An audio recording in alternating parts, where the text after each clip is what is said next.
Buonasera, benvenuti a una nuova edizione di Cronache Venete. Iniziamo subito con l'inaugurazione della nuova cucina Il Piccolo Rifugio a San Donà di Piave in seguito a una donazione da parte del Rotary Club locale. Vediamo.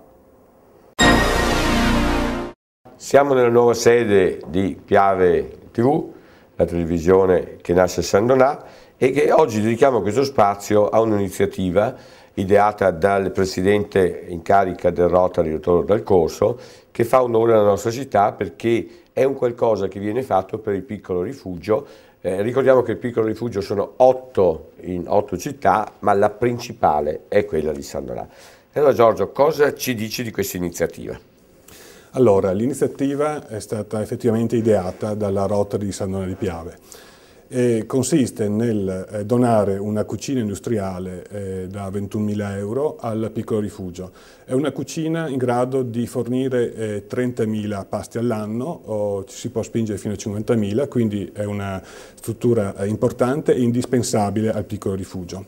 Ecco, questo service è stato sì ideato a San Donà, ma in realtà hanno partecipato molti altri Rotary Club locali e internazionali, e inoltre la Onlus Il Ponte, che è qui rappresentata dal dottor Madeschi. In sostanza, questi Rotary Club locali, che voglio elencare, il Rotary di Jesolo, o quello di Noale di Tempesta, quello di Portogruaro, quello di Venezia e Venezia Mestre Torre, si sono messi insieme e assieme al Rotary di Augsburg, che è gemellato con il nostro Rotary di San Donà di Piave, hanno realizzato questo progetto di cooperazione internazionale. Perché dico cooperazione internazionale? Perché di fatto questo è un progetto internazionale che il Rotary porta avanti normalmente già da molti anni. Infatti la metà dell'importo è stato donato dalla fondazione del Rotary, che ha sede negli Stati Uniti. Una parte importante è stata data dalla Rotary di Augsburg tedesco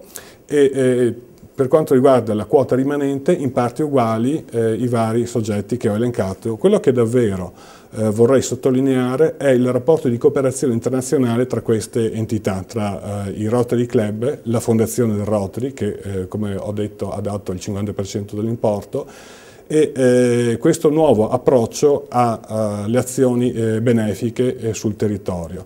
Ecco, la cosa strana che normalmente non si fa nell'ambito del Rotary è che un progetto ideato a San Donà di fatto è utilizzato a San Donà. In genere questi progetti vengono fatti per i paesi poveri, India, Africa e così via. Ci tengo anche a sottolineare che per quanto mi risulta è la prima volta che San Donà è capofila di un progetto del genere con valenza internazionale.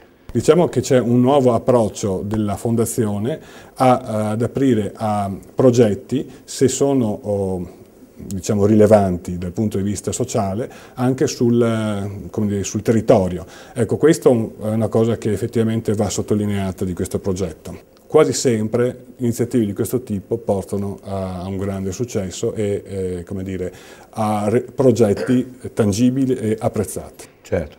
Bene, penso che ci ritroveremo ancora in futuro con qualche iniziativa che sicuramente il Rotary porterà avanti ancora sul nostro territorio. Grazie. Va bene, ringraziamo il Presidente di questa gentile partecipazione. Grazie a voi.